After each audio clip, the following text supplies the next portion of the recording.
નમસ્કાર દર્શક મિત્રો, હું છું આપની સાથે રવિ સિંધા। અત્યારે હું કલાલી વિસ્તારમાં વિસંજા મેરીગોલ્ડ સોસાયટીમાં આવી પહોંચ્યો છું ને અહીંયા જે રીતના માહિતી મળી રહી છે કે તસ્કરોના ત્રાસના કારણે અહીંયા જે રહેવાસીઓના હાલ ક્યાંક બેહાલ થયા છે। અહીંયા જે રીતના સોસાયટીના રહીશો છે તે અત્યારે ભેગા થયા છે ને તમામ જે લોકો પોલીસ પ્રશાસન પાસે એક આશા કરી રહ્યા છે કે અહીંયા જે તસ્કરોનો જે આતંક છે તેમાંથી તેઓને બચાવવામાં આવે ને જે રીતના જે એક જ રાતમાં 7 મકાનોમાં ચોરી થઈ છે તેવી અત્યારે માહિતી મળી રહી છે। આપણી સાથે અહીંયા સ્થાનિકો છે તેમની સાથે પણ ચર્ચા કરીશું। જી બેન, કઈ સોસાયટી છે ને અહીંયા વિસંજા મેરીગોલ્ડ કલાલી રોડ છેલ્લા 10 દિવસમાં 6 થી 7 ઘરના તારા તૂટ્યા છે। આવું તો 13-15 વર્ષથી અમે રહીએ છીએ, પહેલી જ વાર બન્યું છે એટલે અમે એવું કહીએ કે અમે સોસાયટી સિક્યુરિટી માટે અમે પ્રયત્ન કરી જ રહી છે બધા સીસીટીવી, પણ પોલીસ અઠવાડિયું 10 દિવસ અમારે અહીંયા સોસાયટીમાં પેટ્રોલિંગ કરે એ જ અમે 100% આશા રાખીએ છીએ। 10 દિવસમાં ઘટના બની છે એટલે અમને 10 દિવસ પોલીસ પેટ્રોલિંગ અમારે ત્યાં ચાલુ રહે એ જ અમે આશા રાખીએ, કારણ કે એટલે કલાલીમાં બહુ જ આતંક આટલા એરિયામાં મચાવી દીધો છે। મકાનોમાં ચોરી થઈ છે, અત્યાર સુધીના 7 મકાનોના તારા તૂટ્યા છે, 6 થી 7, 4 તો આજે જ રાતે તૂટ્યા, 2 પહેલા તૂટ્યા એટલે કુલ 6 તો તૂટ્યા જ છે 10 દિવસમાં। હવે એ તો જો પહેલા દિવસે તૂટ્યું ને તેમાં તો ચાંદીના 6 થાળી, વાડકી, ગ્લાસ, રોકડા અને બી અહીંયા બી તૂટ્યું તો એમાં 15-20 હજાર રોકડા, થોડું સોનાનું। આજે તૂટ્યા એ તો એ લોકો રહેતા નથી એટલે આપણને ખબર ના હોય ને શું ગયું, પણ બધું ખુલ્લું જ છે એટલે થોડુંક તો ગયું જ છે। આજે તસ્કરો ટાર્ગેટ કરી રહ્યા છે ફેમિલી વાળા ઘરને ટાર્ગેટ કરી રહ્યા છે? ના, બંધ ઘરને ટાર્ગેટ કરે છે। અચ્છા, બંધ ઘરને ટાર્ગેટ, ઘરોમાં ચોરી થઈ હતી? હા, બંધ ઘરને ટાર્ગેટ કરે છે। જી બેન, શું કહેશો? પણ બંધ ઘરને બી કરે છે અને ચેક બી કરે છે, રહેતા હોય એ લોકોમાં ચેક બી કરે છે, આસાનીથી તૂટી જાય એવા લોકો એ લોકો તોડે જ છે 100%। લાગે છે અહીંયા પહેલા રેકી કરતા હશે આ લોકો? હા, લાગે છે, 100% લાગે છે। બેન, પોલીસ પ્રશાસન દ્વારા કેવી મદદની જરૂર અહીંયા? પોલીસ અઠવાડિયું 10 દાડા અમને પ્રોટેક્શન આપે તો ઘણું સારું છે। 10 દાડામાં 10 મકાનનું આ થયું છે। અમારા બાળકો, લેડીઝ બધા અત્યારે બીક લાગે છે, ભયમાં છે, રાતે ઊંઘતા નથી। મેડમ, કેટલા વાગ્યાના સમયમાં ચોરી થાય છે? હવે હશે હવે 1:30-2 વાગ્યા સમયમાં, 1 થી 4 માં તો ખરું જ આ। અચ્છા, કેટલા જણા આવે છે ચોરી કરવા? હવે જો અમે કેમેરામાં જોયું એમાં તો 3-4 જણા દેખાય જ છે।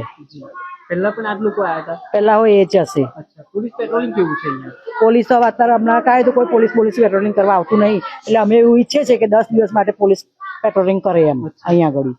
અને મારા ઘરે આગળથી બી ઉતર્યા છે ચોર, એ કેમેરામાં દેખાય છે। અચ્છા, જે ચોક્કસથી દર્શક મિત્રો, જે રીતના અત્યારે જે અહીંના રહેવાસીઓ છે તે ક્યાંક ક્યાંક માંગ કરી રહ્યા છે કે અહીંયા પોલીસ પેટ્રોલિંગ થવું જોઈએ। બેન, જે રીતના તસ્કરો રાત્રિના સમયે જે ટાર્ગેટ કરી રહ્યા છે, કેટલો બીકનો માહોલ છે અહીંયા ભાઈનો? બહુ જ બીક આવે તો બહુ જ બીક લાગે છે કે હવે અમે શું કરીએ, રહેતા ઘરમાં આવે તો શું કરે, તો પછી અમારે તો જીવની જોખમ છે ને એટલે પોલીસ પ્રોટેક્શન તો જોઈએ જ। ભાજપ સરકાર છે એટલે તો પોલીસ પ્રોટેક્શન માંગીએ જ અમે, ચલો કોંગ્રેસ હોય તો ના માંગીએ, ભાજપમાં તો માંગીએ ને। જી, ચોક્કસથી દર્શક મિત્રો, જે રીતના અત્યારે પોલીસ ની અહીંયા ક્યાંક નજર હોવી જોઈએ, કેમ કે જે રીતના તસ્કરો અહીંયા ટાર્ગેટ બનાવી રહ્યા છે। અહીંયા આપણી સાથે વડીલો પણ છે, તેમની સાથે વાત કરીશું। જી દાદા, અહીંયા કેટલા સમયથી ચોરીઓ થાય છે? કેટલા સમયથી ચોરીના બનાવો? 10 દિવસથી થાય છે। પોલીસ પ્રશાસન દ્વારા કોઈ મદદ નહીં મળતી દાદા? આવે છે ને જાય છે બસ। અચ્છા, આ તસ્કરો ટાર્ગેટ આ સોસાયટીને કરે છે કે આજુબાજુ વિસ્તારમાં બી? અમને તો આ જ સોસાયટીમાં થયેલું છે। અચ્છા,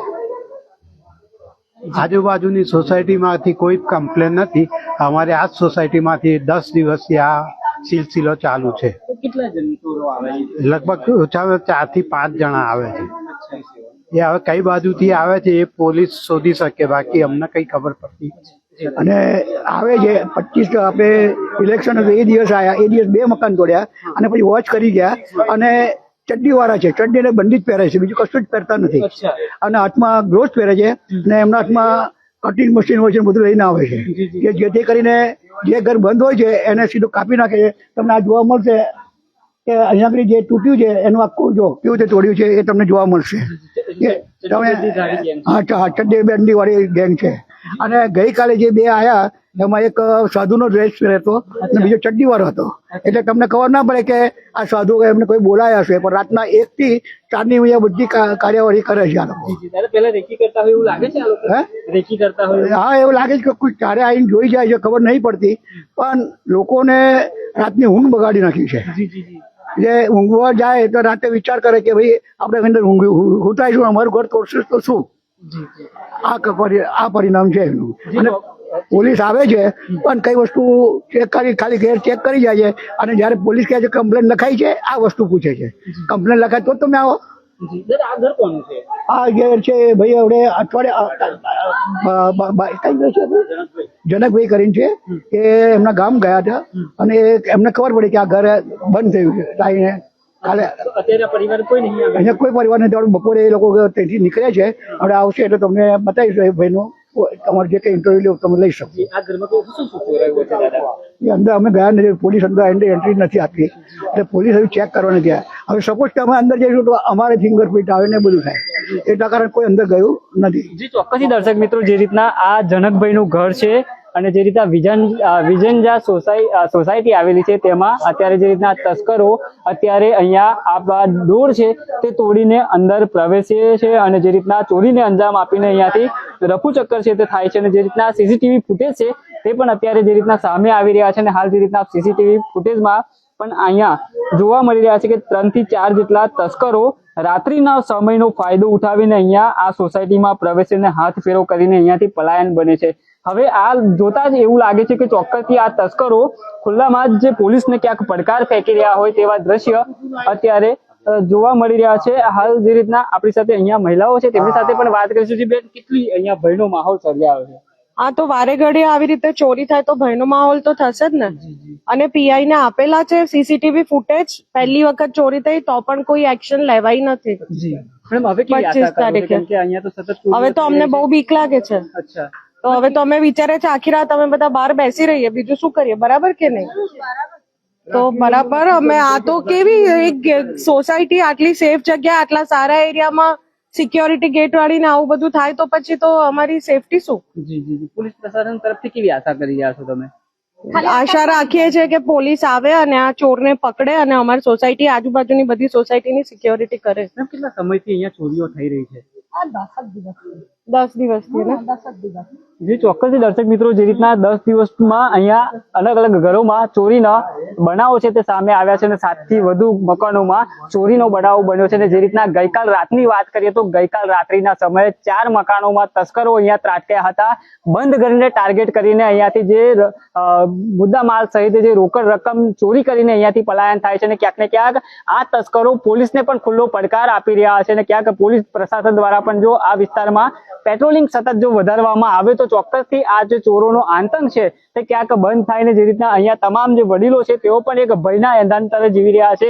દાદા, કેટલી બીક લાગે છે? કેમ કે જે રીતના સતત અહીંયા ચોરો આવી રહ્યા છે, કઈ માર બારની બીક ખરી? ચોર આવે એટલે મારનું બીક લાગે જ ને, કારણ કે ઘર છે તોડ્યું હોય એ સેફટી નથી એટલે તમને લાગે જ, બીક તો લાગવાની જ છે. બરાબર છે. અને આ 25 તારીખે પહેલું થયું આવું. 25 તારીખે બી પોલીસોને કહેલું છે કે પેટ્રોલિંગ કરો, ત્યાર પછી ગઈકાલે ખબર પડી છે. અને આજની રાતમાં 4 ઘર એક સાથે તૂટેલા છે અને અમારી સોસાયટી એટલી સેફ છે, સિંગલ એન્ટ્રી છે, કોઈ બાજુ જવું આવું કશું છે નહીં. બરાબર, તો હવે બીક ના લાગે તો બીજું શું લાગવાનું છે આમાં? દાદા, આ જે તસ્કરો જે અંદર પ્રવેશ્યા છે મેઇન ગેટ થી જ આવ્યા છે કે આજુબાજુ કોઈ? મેઇન ગેટ થી. એ જાન ભેદું લાગે છે. અચ્છા, જાન ભેદું લાગે છે. બાતમી એ લોકોને મળતી લાગે છે અને એ પ્રમાણે એ લોકો એ જ ઘરને ટાર્ગેટ કરે. બાકી ઘર ખાલી જે વર્ષોથી પડેલા છે એ લોકોને ખબર છે કે આ તોડવાનું છે પણ તોડ્યું નથી એમને. એ બંધ છે મકાન તો બી તોડ્યા નથી. કેટલા ચોરો આવે છે અહીંયા? હશે, તે દિવસે અમે ફૂટેજમાં જોયું તો 3 ચોર હતા. આ ગઈકાલની કઈ ખબર નથી, હજુ ફૂટેજ ગઈકાલના આયા નથી. એટલે શું શું ચોરી જાય છે અહીંયાથી? સોનાની આઈટમ, ચાંદીની આઈટમ, રોકડા, પછી કઈ વેલ્યુએબલ સાડી નાન તે બધું હોય, ડ્રેસ મટીરિયલ એ બી લઈ જાય છે. પોલીસ પ્રશાસન તરફથી કેવી આશા કરી રહ્યા છો? આશા તો પેટ્રોલિંગ ની કરી રહ્યા છે. પેટ્રોલિંગ આપો અમને. બરાબર. ચોક્કસથી દર્શક મિત્રો, જે રીતના અત્યારે અહીંયા આ સોસાયટીમાં જે તસ્કરોના ત્રાસના કારણે ક્યાંક ને ક્યાંક જે અહીંયા ભયનો માહોલ છે તે સર્જાયો છે. તમામ જે અહીંના રહેવાસીઓ છે પોલીસ પ્રશાસન તરફથી તેઓ આશા કરી રહ્યા છે કે પોલીસ પ્રશાસન આ જે તસ્કરો છે તેઓને પકડે અને આ લોકોને ભયમાંથી મુક્ત કરાવે. કેમ કે જે રીતના અલગ અલગ દિવસે જે અહીંયા ચોરીના બનાવો સામે આવી રહ્યા છે ત્યારે આ વિસ્તારના લોકોમાં પણ ક્યાંક ને ક્યાંક બીકનો માહોલ છે તે સર્જાયો છે. પોલીસ પ્રશાસન પણ ઘણી મહેનત કરતી હોય છે અને જે આવા તસ્કરોને પણ દબોચતી હોય છે.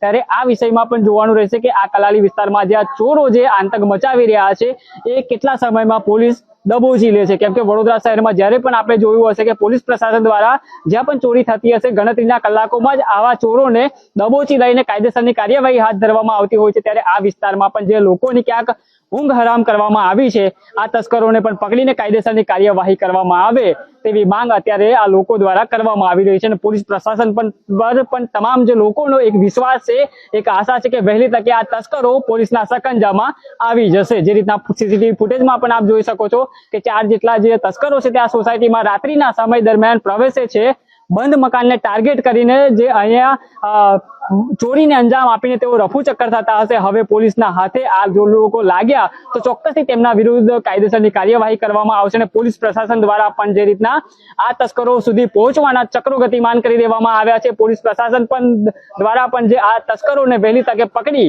કાયદાનો પાઠ બનાવે તે દિશામાં પોલીસ પ્રશાસને પણ કામગીરી હાથ ધરી છે.